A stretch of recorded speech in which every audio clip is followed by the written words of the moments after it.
shot out to left. But right there making the catch was Maddie Etheridge for the third out.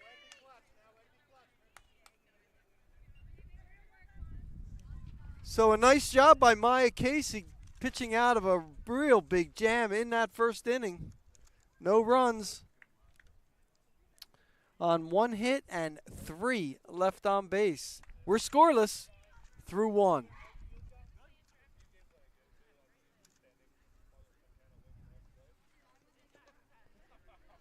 Well, again, let's talk about the meaning of this game with the standings. Swarthmore 11-1. Washington College and Haverford both 8-4. Remember, each of the teams will play 16 Centennial Conference games. Muhlenberg and McDaniel are both 7-5. Gettysburg 7-7. So those are the teams that are obviously in the running for the 4 playoff berths. Then rounding out the conference, your Sinus and Dickinson 3-9, and Franklin and Marshall 2-12. So very important action today.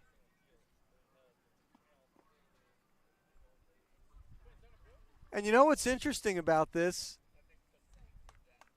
Haverford and Swarthmore were the 2 teams last year that did not play. Schools did not play a softball schedule due to the pandemic. And here they are, first and tied for second. So for the Fords here in the top of the second, it'll be Mia Kessinger, Nikki Kingsland, and Phoebe May.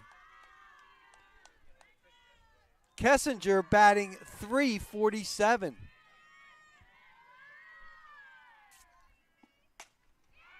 Ground ball up the middle, base hit.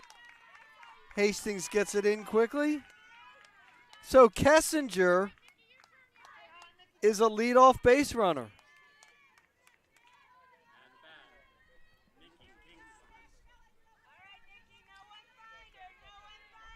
Kessinger with 2 stolen bases on the season, and that'll bring up Nikki Kingsland, the third baseman.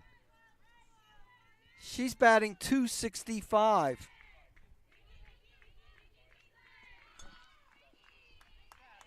Foul. Kingsland has 4 extra base hits on the year, 2 doubles, 2 home runs. She's third on the team with 15 RBI.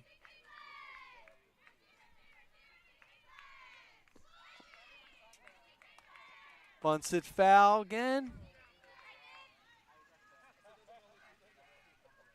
I think it shows the respect that the Fords have for Gwen Glatz, where here you are in the top of the second inning and you're trying to bunt over the runner in the scoring position, and you can't blame them. You don't think they'll get a lot of runs. Estrella bobbles it. No play anywhere.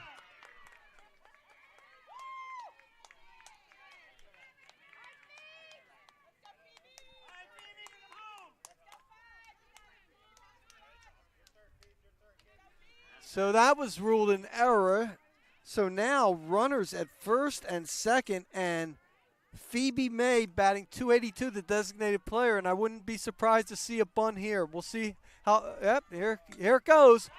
Right there, beautiful bunt. Glatz had to make a long, strong throw to get her out. Score at sacrifice, 1-4.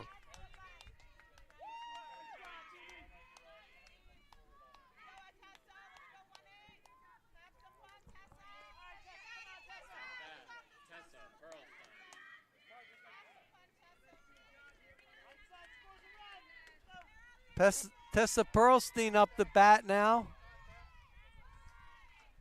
Again, don't be surprised to see more bunting.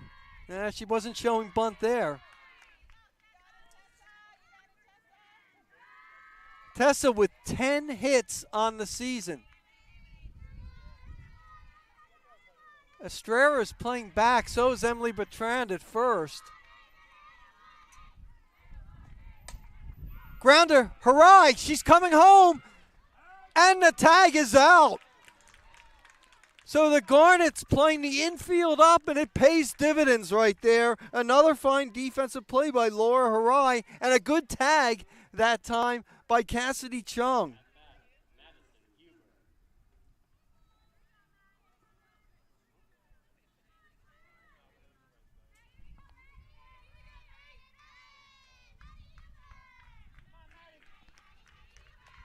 So with 2 outs now, it's second baseman Madison Huber up. Madison batting .211. Runners at the corners for the Fords. Pearlstein at first, Kingsland at third.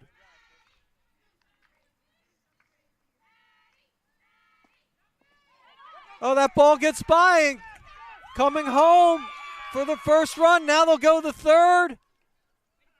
And she is out. But Kingsland scores on the wild pitch.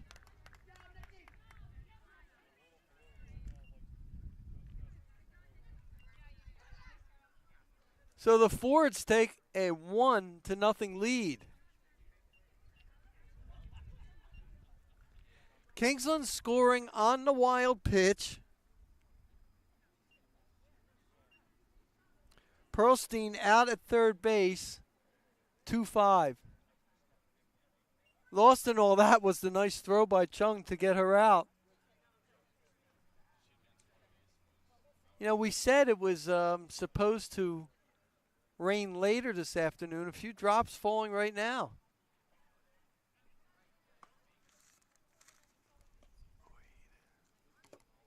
So already we have seen several fine defensive plays here.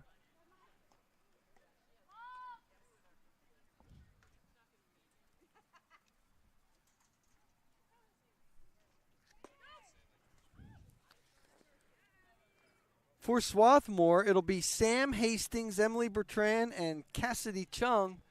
The bottom of the order here in the bottom of the second.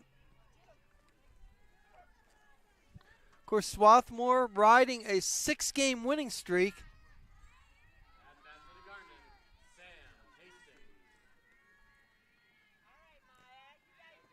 Hastings hitting .250, 5 extra base hits, 4 doubles, and a triple. There's a strike.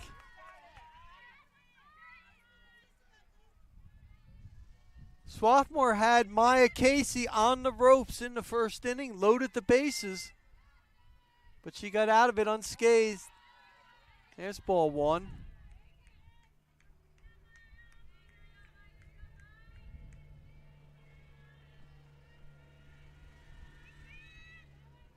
Hastings has scored 11 runs on the season.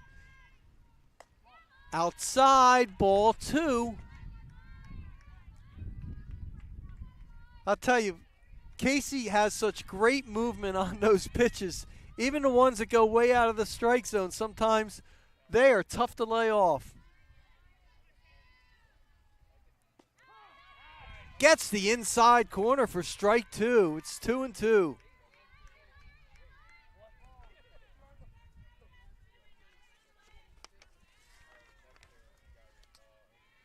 Hastings, a junior from West Windsor, New Jersey, went to West Windsor, Plainsboro South. There's a shot to the outfield, and this is going to drop for extra bases. Hastings rounding first, and she'll go to second with a stand-up double.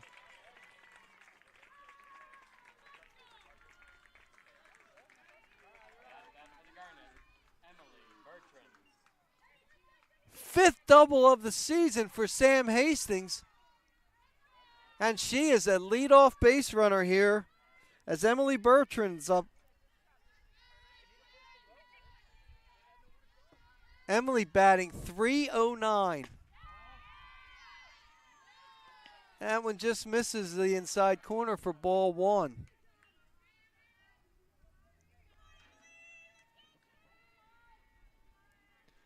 Emily with 5 extra base hits, all doubles. As there's a strike 1, 1-1 the count.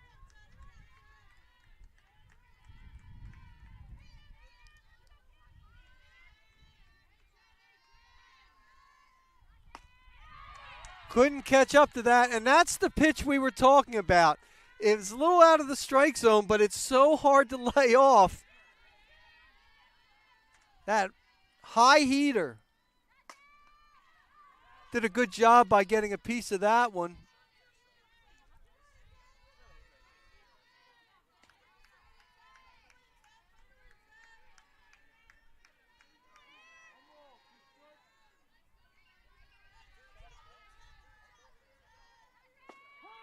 And it's a called third strike.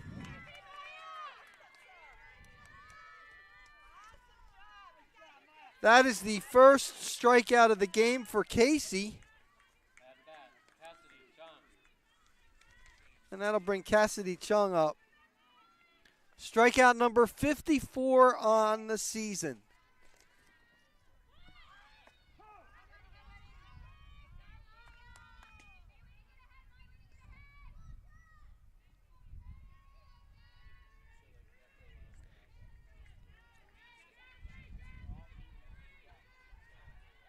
Cassidy batting .245, and quickly Casey ahead 0-2. She entered the doubleheading with .209, so she raised her average 36 points in the 2 games. And of course, she also had one of the great throws to wipe out a base stealer, as we talked about. That's outside, ball 1.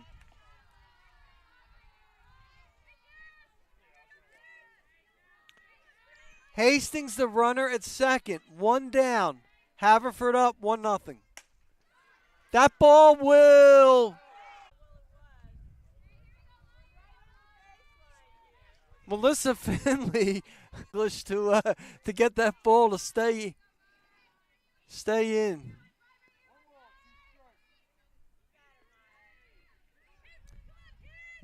One and two.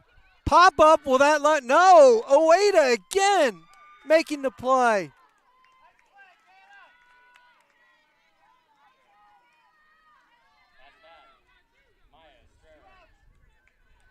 That's 2 outstanding plays we've seen in 2 innings already from the shortstop. I'll bring up Maya Estrella at the top of the order. Took that pitch for a ball. She singled her first time up.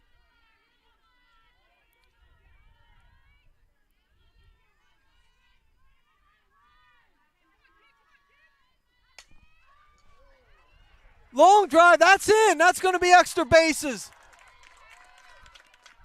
Estrella at second with an RBI double, and we're all tied at 1 apiece.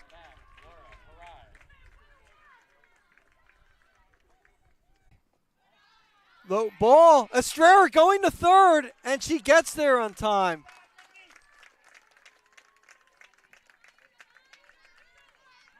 Pitch. Laura popped up to the catcher Marcus, her first time up on a bunt attempt. Just missed. Ball 2. The bottom of the order, Madison Huber. By the way, we're doing a little scoreboard watching. In the top of the 2nd inning, McDaniel leads Washington College by a 2-0 score.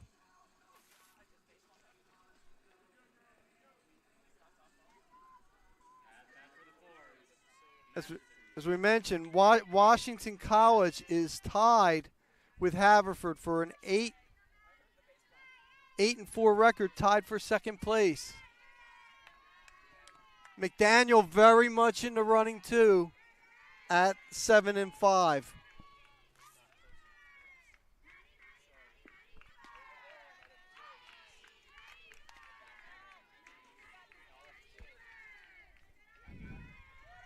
Huber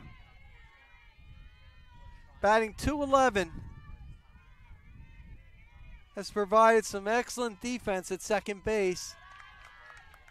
Ball 2.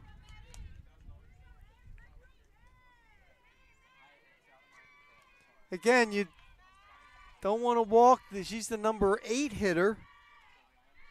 She has 8 walks on the season. Way outside.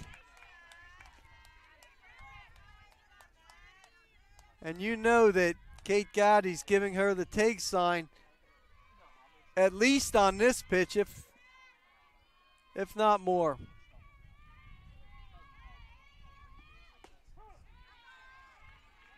There's strike one.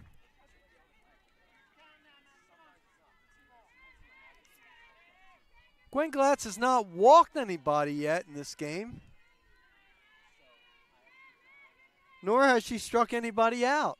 And there's the first walk. So Huber is a leadoff base runner. And that'll bring up the number 9 hitter, Maddie Etheridge. Although for a number 9 hitter, she's really having a good year, batting .293. And again, I think Estrella has to be aware of the bunt. Same with Bertrand. Bertrand at first. Bunts through that for strike one.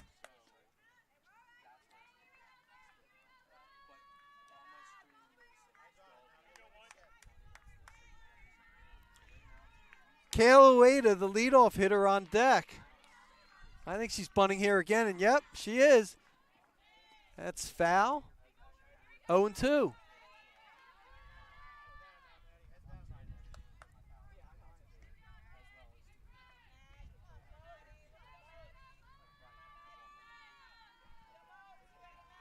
Now with 2 strikes, Bertrand at first. Estrella at third, Backmore outside for a ball. 1-2.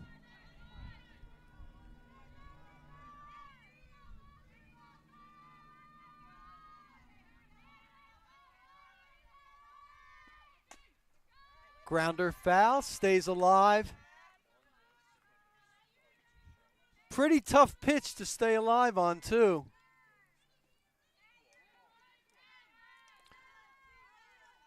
One thing you like about Glatz, she works very quickly. In fact, this time Etheridge stepping out. This is to kind of get a few seconds. Jams her. Hurrah. Makes the catch for the first out.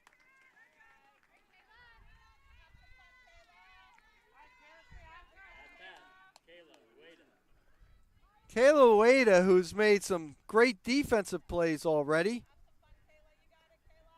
at the plate. She grounded out on a great defensive play by Harai, her first time up. There's a strike.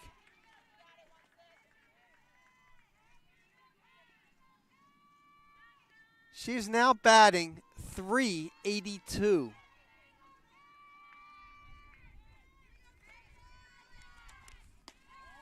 Outside for a ball. Ueda is a junior from San Diego, California, went to Westview High School. We've talked about it, but a lot of schools in the Centennial League, because of their great academic reputations, draw people from all around the country. There's Simon to Harai one, and Harai will not make the throw wisely because of the speed of Ueda. A 6'4" fielder's choice.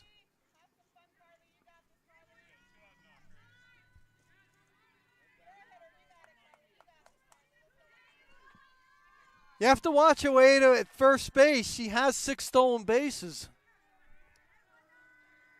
As that'll bring up Carly Parsons. Simon right there to Harai. The 2 of them work so well in the middle infield for the third out. So no runs, no hits, and 1 left on base. We're going to the bottom of the third inning, and it's the Garnet